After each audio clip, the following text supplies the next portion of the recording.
Hey guys, what's going on? Back again with another Vanguard Zombies video. For this one, it's something again that I saw on Twitter yesterday or maybe even a few days ago. And it's something again that I want to mention to everyone, not just the devs, not just the zombies community, and maybe just people in general. And it's a lesson that you're going to have to learn in life. And the sooner you learn it, the better your chances are of not, I guess, screwing up your life, I guess, to put it that way, bluntly.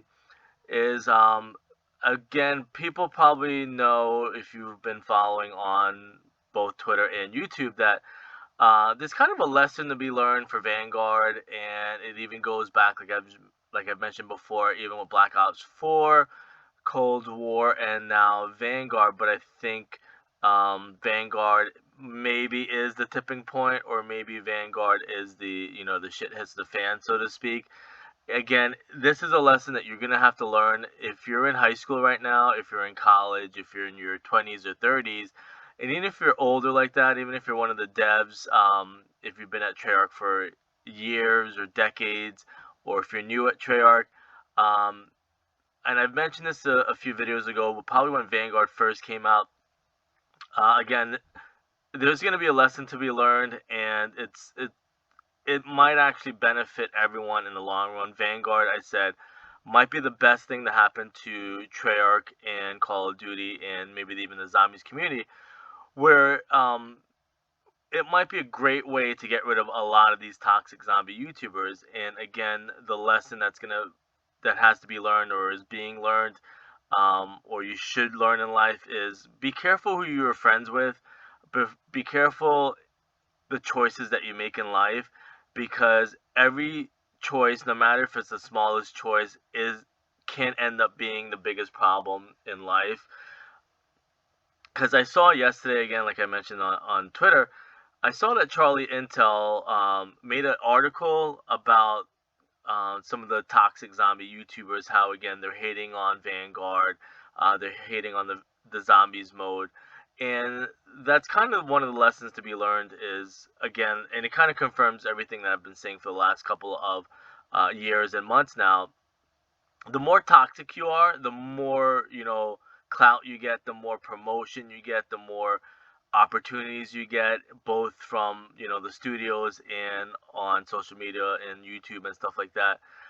The sad truth about it is people really like and gravitate towards negative, toxic, hateful people.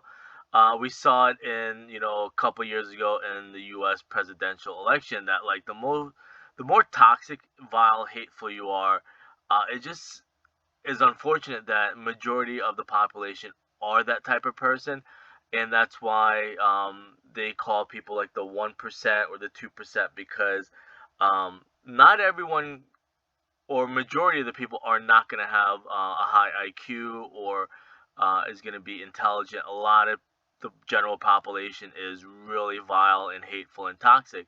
So again, a couple of days ago, I saw on Twitter that Charlie Intel made an article and a tweet promoting these hateful zombie YouTubers. And the reason I say it's a lesson to be learned, because think about 2015, maybe even 2014, 2013. If Treyarch and Call of Duty didn't invite these toxic zombie YouTubers to the studio back then, and this is where I'm saying, like, no matter if you're, in your 10 years old, 15 years old, 18, 21 years old, 25 years old, 30, 35, whatever, every little choice that you make in life, and they might even think about it, or you can probably even think about it as like maybe the butterfly effect. Every little thing can ultimately snowball into a big problem or a big issue. Maybe if you're driving and you pick up your phone, you can instantly kill somebody or kill yourself. Um, Something bad can really, really happen. So I always look back, and again, I don't mean to judge, because I've made horrible choices in life also, but it makes me always think back of 2015, 2014, maybe even with the Jimmy Zelensky thing, where I'm maybe like 90% certain Jimmy was against inviting YouTubers to the studios and stuff like that. And I remember one time, I think somebody mentioned that they were, closing the doors for Treyarch. Nobody else was going to be invited. But in 2015, they invited a lot of the zombie YouTubers who are now the most toxic, hateful people on YouTube and on social media.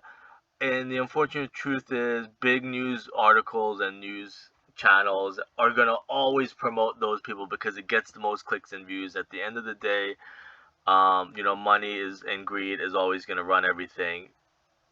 So again, like I saw the article, I'm like, oh gosh, here we go again. And it always makes me think back to 2015 Zombie Chronicles 1, Jason Blundell, and the first Black Ops 3 and stuff like that, where they were sending out all these content creators to the studios and for events and stuff like that, and pre-releases, and they would get their hands on the games before everybody else. They would get interviews before everybody else.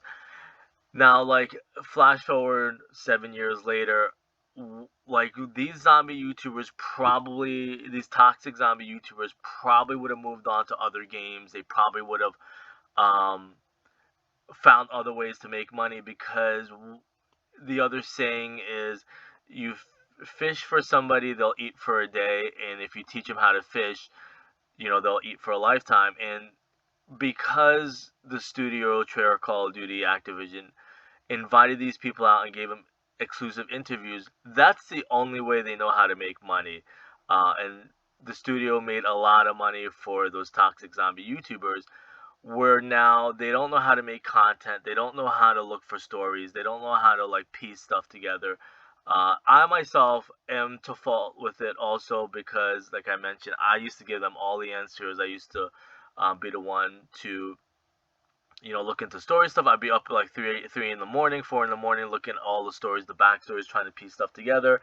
And that's why I was able to solve a lot of these Easter eggs, storyline stuff, is because there's a lot of legwork that you have to put into it, a lot of manpower. These toxic zombie YouTubers, they don't want that anymore. They want studio to do what they did in 2015. They want the zombies community to go back to the way it used to be, where all the small channels or people that were just zombie fans or zombie gamers would just email and tweet and comment all the answers, or give them Easter egg steps and clues and stuff like that, or give them answers to what's going on in the story, maybe the locations of the real maps and stuff like that. Even the devs would go on Twitter and hint out, like, real life locations and stuff like that. And unfortunately, because of the way the zombie YouTubers are, or maybe the culture, is that that's all they know. They only know what is given to them. They don't know. It's like let's say, it might sound silly, but let's say you have a boat, and every day you drive the zombie YouTubers in a boat. They'll never know how to swim. Now, if you teach them how to swim, then everything will be fine. But a lot of them just don't know how to even be a content creator. They don't know how to, again, look at the story. And I hate to say it, of course, I'm a little bit partly to blame also, is a lot of them really don't understand the game. They don't know how to play it. Vanguard's too difficult for them. Even for me, I went down on one of the challenges already in this gameplay, and it blows my mind, and I feel really bad, because it's just the way that the unfortunate truth is about social media and the news, that, like, the more hateful and toxic the article or story, the more views you're gonna get.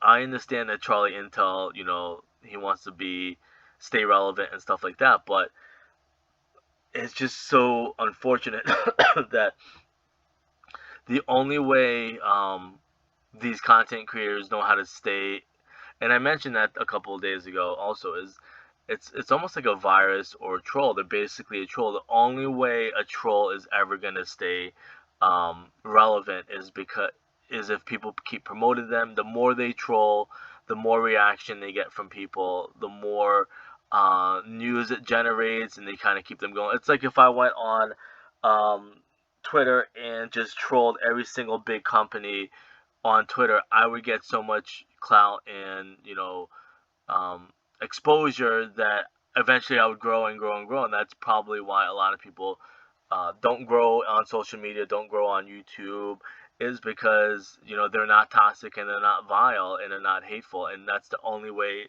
YouTube, Twitter, not really Twitch, because Twitch has a really good policy, I think, um, somewhat, but a lot of these other social media platforms, like, that's the way to grow. The more hateful and toxic you are, the more you're gonna grow. And again, I saw it yesterday on Charlie Intel did an article about the toxic zombie YouTubers, how they're not happy with it. But again, I played Vanguard Terra Maledicta yesterday for about a couple hours.